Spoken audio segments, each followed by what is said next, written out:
This is Remembering Survival Inside a Nazi Slave Labor Camp by Christopher R. Browning. Read to you by Carter Banks. Chapter 22, Closing Mazowka and Tartak.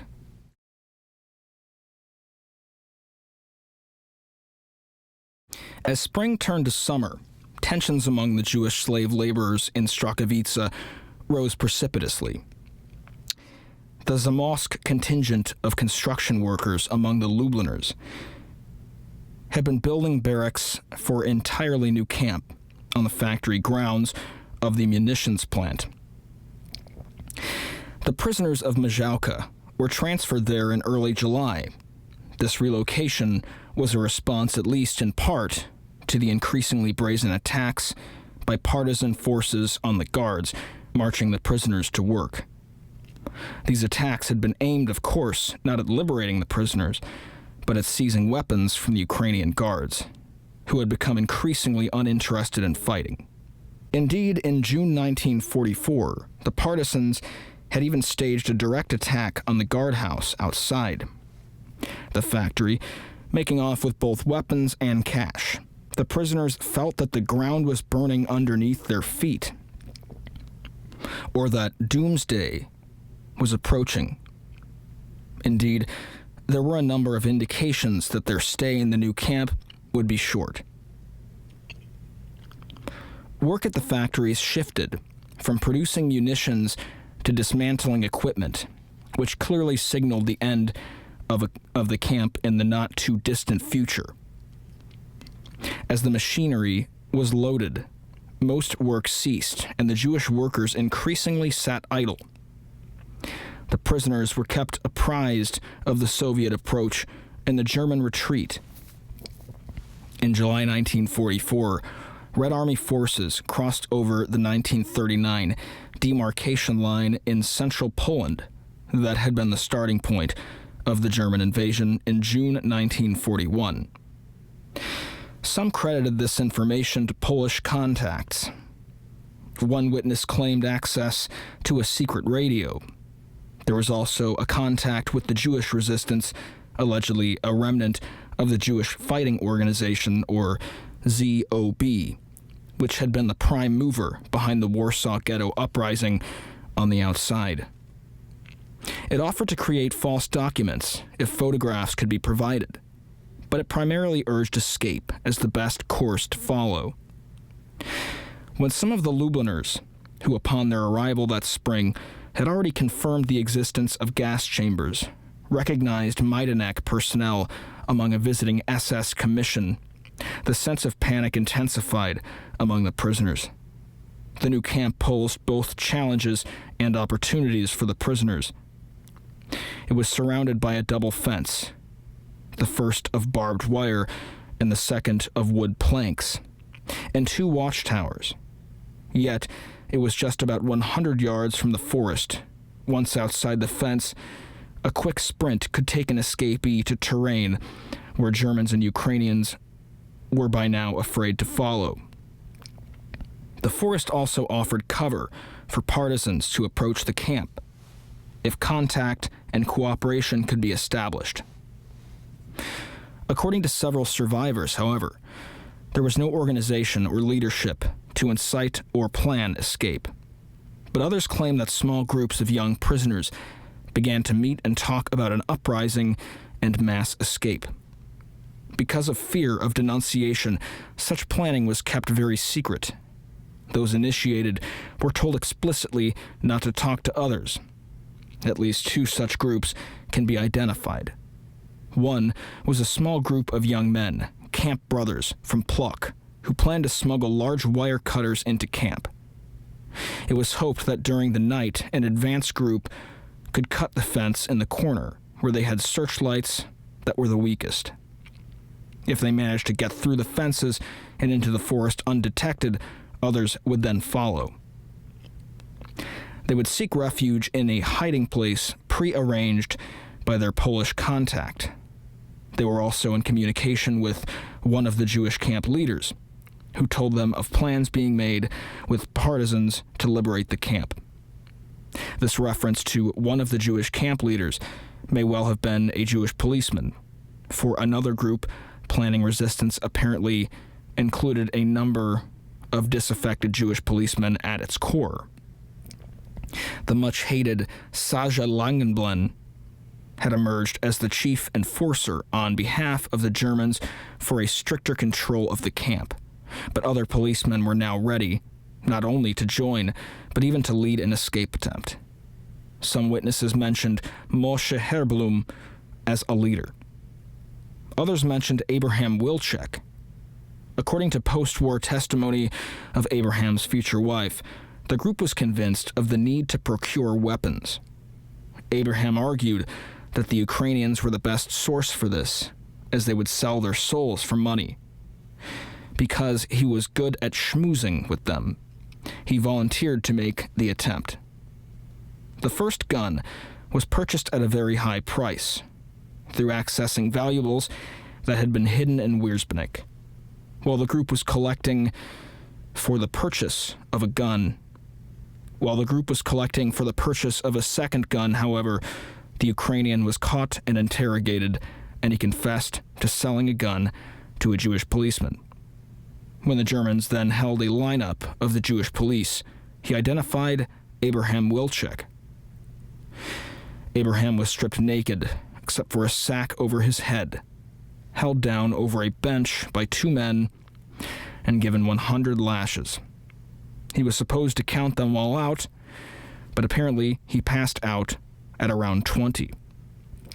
He was then sentenced to death by Baumgarten, and a grave was dug. Meanwhile, the camp council and Abraham's father feverishly collected watches, rings, and other valuables, and then approached Baumgarten. He demanded 1 kilo of gold to reopen the investigation.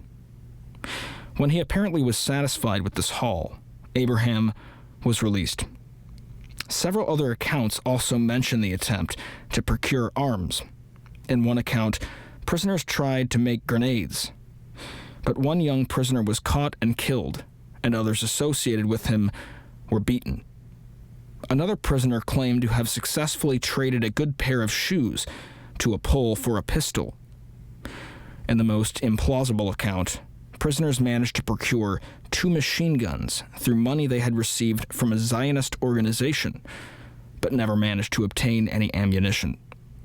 In any case, obtaining weapons was extremely difficult, and the attempt was never sufficiently successful to provide any basis for armed revolt within the camp.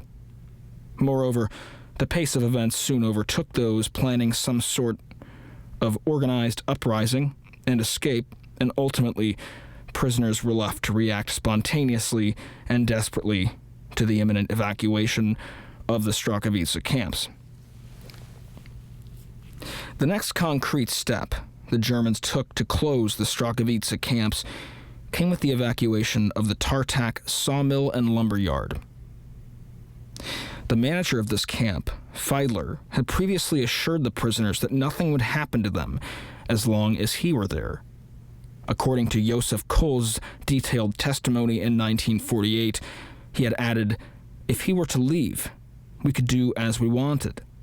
In this regard, he always referred to the lack of any guard. Then one day he left the camp abruptly. A half hour later, a truck with Ukrainian guards was seen approaching the camp. Some prisoners, particularly young ones, knew the city, tried to jump the stream running behind the camp, cross the main Skarżako-Ostrowiec highway, and escape. Some managed to get away, but others were shot down. The sawmill and lumber yard were quickly surrounded, and the Jews were ordered to assemble for evacuation to the main camp on the factory grounds.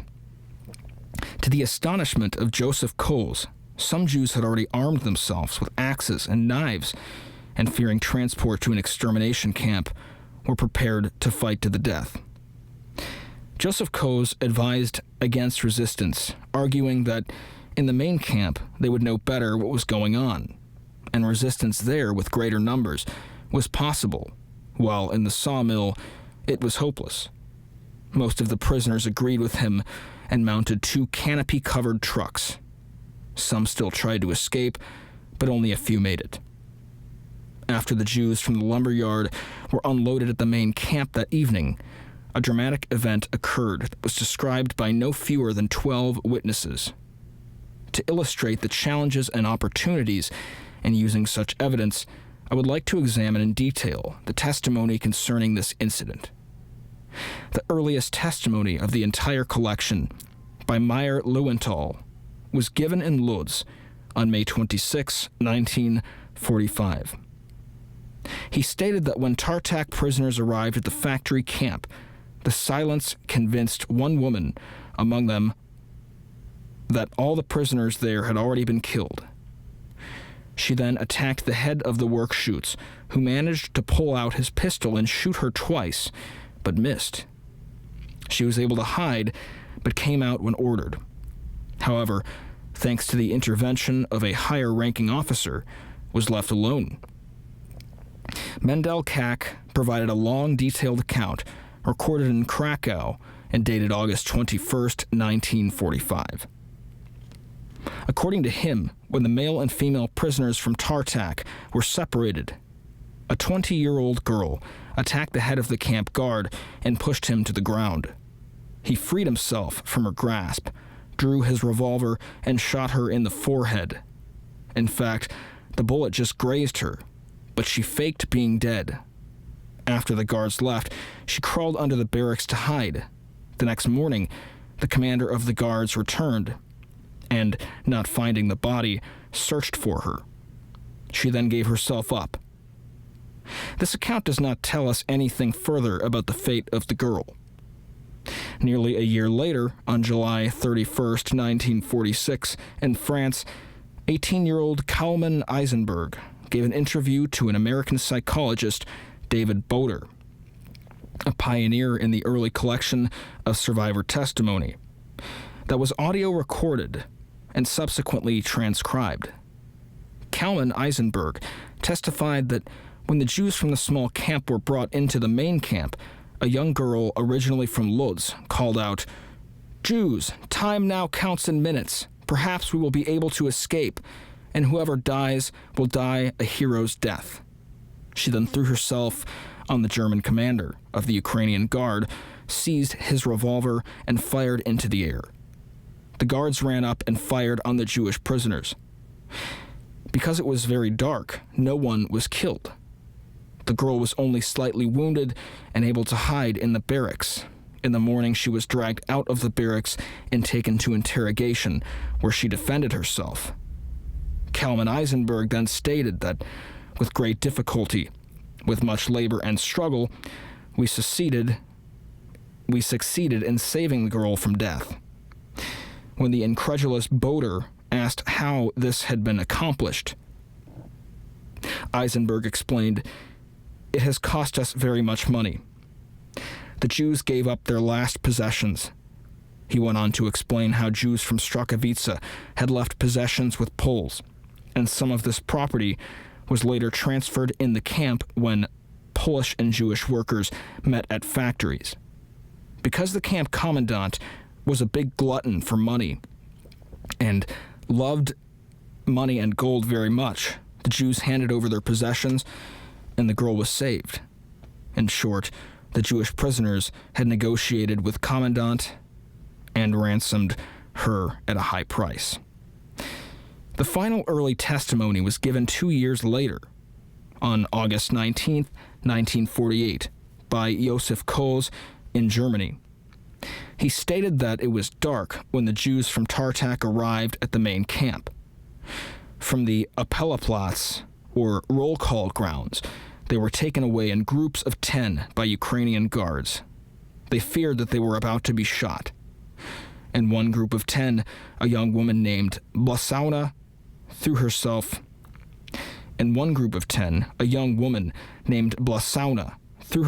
on a commander of the Ukrainians, Willy Skroth, whom Koz called Skrut, and began to strangle him in desperation.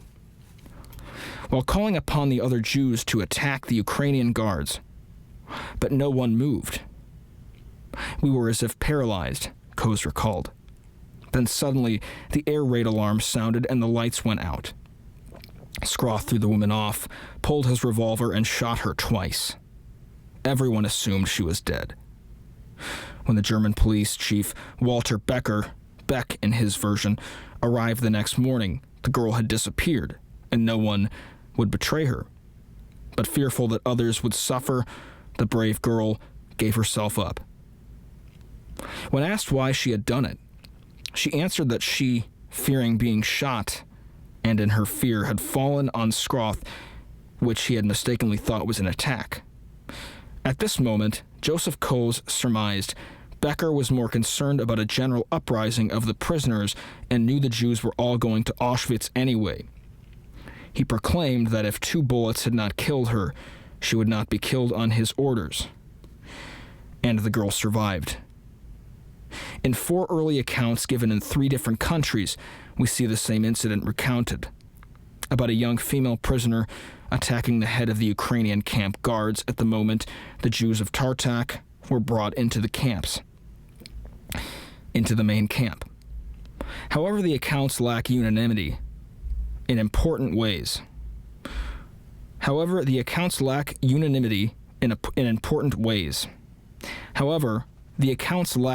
unanimity in important ways. Only 3 note that the attacker was spared, and only 2 provide differing explanations for the very unusual behavior of the Germans in this regard. These accounts also differ on the identification of the man who made the decision to spare the woman. Meyer-Leuenthal refers to only a higher-ranking officer. Kalman Eisenberg's description refers to the insatiably greedy camp commandant, presumably Baumgarten, while Josef Coles names Becker, the head of the German police in Strachowitz. Only the 4th account identified the attacker, Blasauna, and the commander of the camp guards, Skroth, by name. 3 additional testimonies taken in 1966 and 1967 by German judicial investigators also describe the incident. All 3 were female friends of the attacker, whom they identified as Gute Blas. Otherwise, their accounts differ. According to the first account, after the Tartak prisoners had been moved to the main camp, Duda argues with Skroth. He pulled his pistol and shot her. She fell. He kicked her and then drove the other prisoners into the barracks. They all thought she was dead, but she crawled into the barracks and was hidden and saved. In short, in this version, Gude confronted Skroth verbally, but there was no physical attack, and she was saved by fellow prisoners who hid her, not by the decision of any German. In the second account, Gude tried to strangle not Skroth, but Becker, who shot her and left her for dead. Only wounded, she crawled to the barracks and survived. In the third account, the witness and 4 others had been taken out from the group and were about to be shot by Skroth. He was running back and forth in front of them with pistol drawn when Gute leapt on his back. In the ensuing struggle, he shot her in the leg and then left her for dead. But when he returned in the morning, the body was gone, and he demanded that she be turned over. Her life was saved when another man in uniform intervened and declared that she was too brave to be shot. 4 late testimonies also mention the incident. One witness in an audio-taped interview in 1986 recalled that the night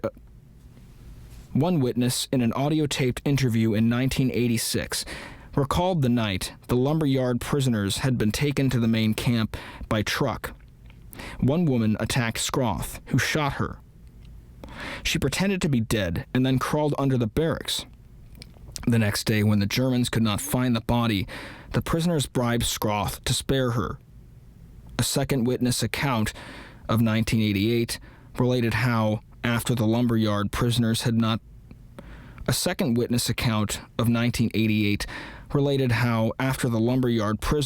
taken to the main camp, the Germans got pleasure and enjoyment from scaring them. They separated the men and the women and took people off into the dark. One strong woman then jumped on a small German soldier and almost choked him. After that, the Germans did not play games anymore, but took the prisoners to their barracks. The woman was shot, but amazingly, not killed. And by an unexplained miracle, the commandant let the woman live. In a personal interview in 2001, another witness confirmed that Guta, a beautiful young woman, had jumped on Skroth on the evening that the Tartak prisoners were being unloaded at the main camp. Skroth shot her, but she survived and hid. It was Baumgarten who arrived the next day and spared her. The fourth late witness gave two accounts in 2001 and 2004. Guta Blas told this witness that she had attacked the guard because she had wanted the satisfaction of killing a German before being killed. The Jewish camp leader had been able to bribe the commandant for her release since the Jews were being sent to Auschwitz anyway, and he still wanted bribes. The 12th witness was Guta Blas herself, who has provided at least 7 accounts over the past 40 years. The 12th witness was Guta Blas herself, who has provided at least 7 accounts over the last 40 years. She was interviewed by German investigators in 1967 in preparation for the trial of Willi Skroth in Dusseldorf, and then gave sworn testimony for the court in 1971. In this account, the Jews of Tartak were brought before 2 large graves and told they were going to be shot. The prisoners pleaded for their lives, and a guard beat Guta to the ground and urged Skroth to shoot her. He replied that the beast must first dance, but she successfully feigned unconsciousness. Skroth then shot her, but only grazed her. Left for dead, she crawled under a barracks after the dark, and other prisoners subsequently found and hid her. They also informed her at this point that it was Skroth, whom she did not know, who had shot her. The next day, Skroth returned, locked her in a small room, and threatened to kill her. But another German came and sent her to the sick barracks for bandaging. In the account to German investigators, therefore, she made no mention of having attacked Skroth, or even knowing who he was before this encounter. In an interview given to an American reporter at the time of Skroth's trial in 1971, she again stated that when Skroth lined up the prisoners before 2 long graves, each 100 feet long and 6 feet wide, she pleaded with him. Evidently, he thought I was attacking him. He grabbed his rifle and with the back of it hit me in the back of the head and knocked me down. At the moment, I knew that I had to do something more than just plead.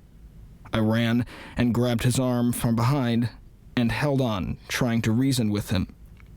They both fell, and one of the guards pulled them apart. Skroth wanted to torment her for amusement before killing her, but she feigned unconsciousness.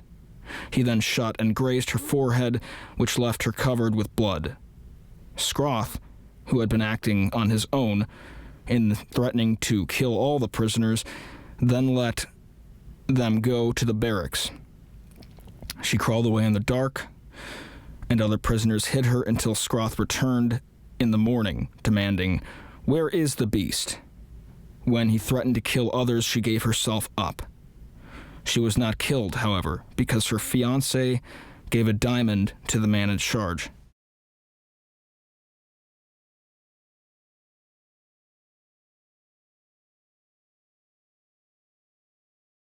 Subsequently,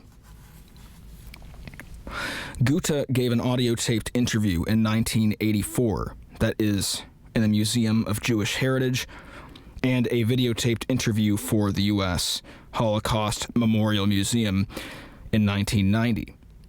She described the incident in question in both accounts, admitting now that she has indeed attacked Skroth and not merely attempted to plead with him. In her first account, upon entering the main camp, the prisoners from Tartak were made to line up in front of 2 long graves, and Skroth told them they had 1 minute to pray, and then they would be shot. Thinking especially of her mother, who had turned pale. Gutta ran out and jumped on Skroth's back, wrapped her legs around him, and dug her fingernails into his throat. Fearful of hitting him, the other guards did not shoot, but eventually pulled them apart. Skroth did not shoot her immediately because he wanted to make her dance first. She remained limp, and Skroth then shot her, grazing her forehead. At that point, Russian planes approached to bomb nearby targets, and the Germans ran for cover. The searchlights went out, and Gutta crawled under the barracks and was subsequently hidden by her parents. When Skroth could not find her body the following morning, he threatened to shoot everyone, so she gave herself up. She was locked in a room and interrogated by the unnamed camp commandant, who demanded to know why she had attacked a German officer. She told him that she had already approached Skroth to beg for their lives, but could remember nothing thereafter because of her head injuries. She was then released when her boyfriend and future husband gave the commandant a diamond that he had successfully kept hidden. In her second videotaped interview, she repeated the story that they were lined up by a long grave and told they would be shot in 1 minute. She added that several weeks earlier, a drunken Skroth had made sexual advances towards her, which she had barely evaded. She also noted that after receiving the diamond, Baumgarten, who she now identified as the man in charge, took her first to the camp infirmary for bandaging, and then returned her to the barracks.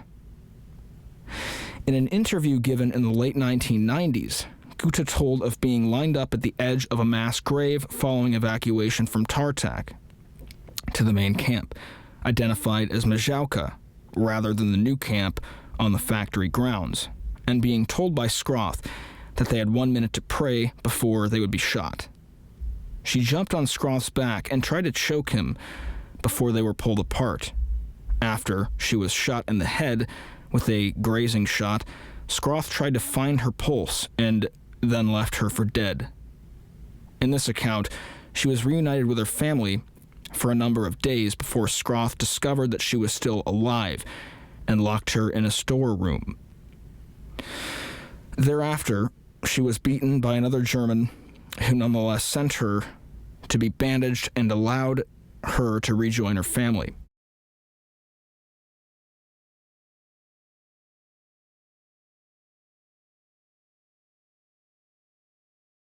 In my interview with Gutta in 2004, she immediately explained why her 1967 and 1971 testimony for the Dusseldorf trial concerning her attack on Skroth had not been accurate.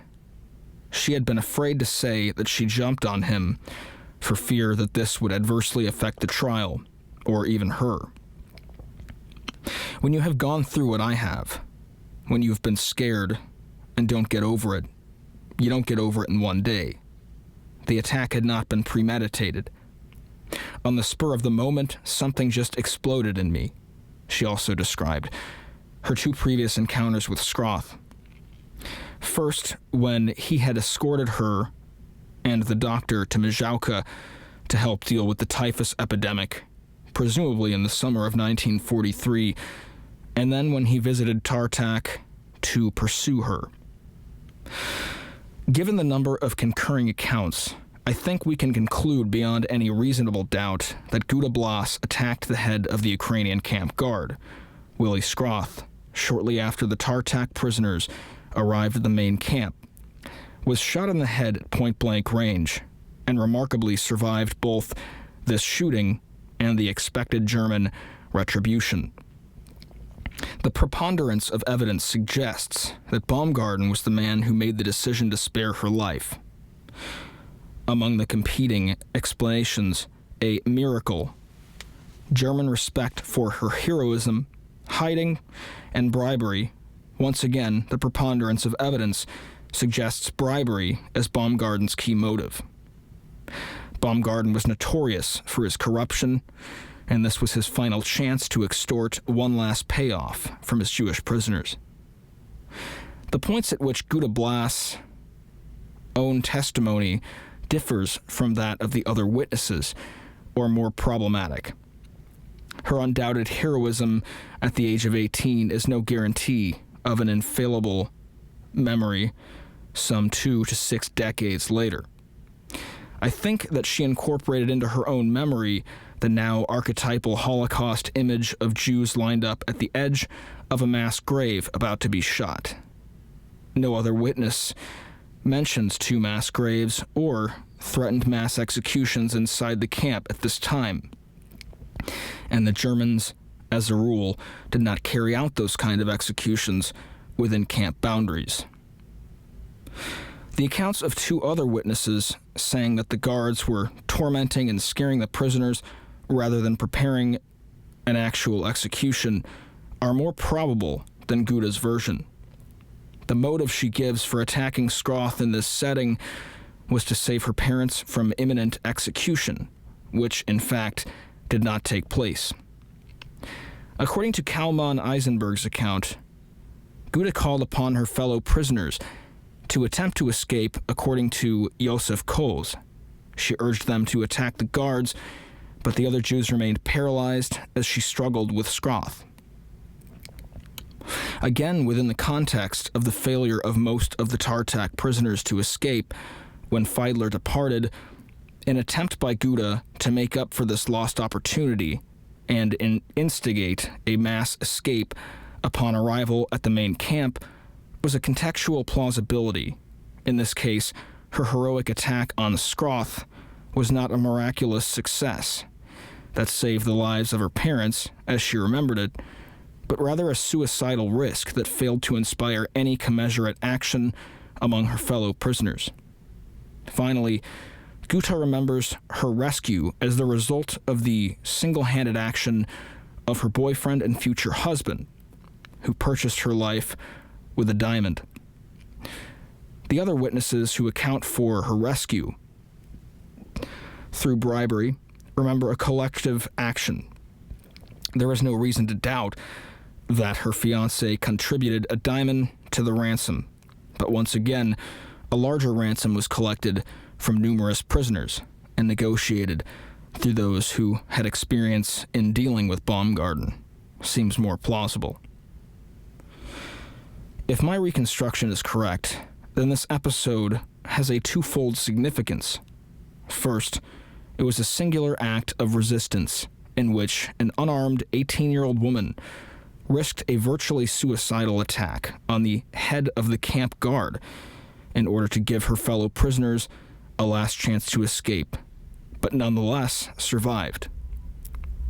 Second, on the eve of the evacuation of the camp, every prisoner must have been sorely tempted to husband his or her hidden valuables to increase the chance of survival in the face of a tremendously uncertain future.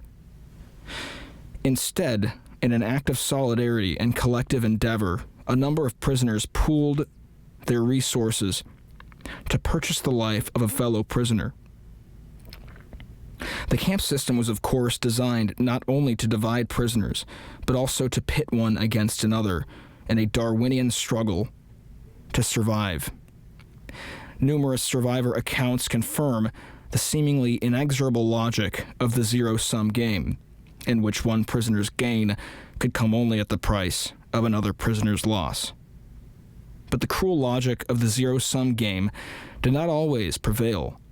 In this case, Guta Blas attempted to sacrifice herself to save her fellow prisoners. In the end, it was they who sacrificed to save her. And that's the end of chapter 22. Just realized I wasn't recording that whole time.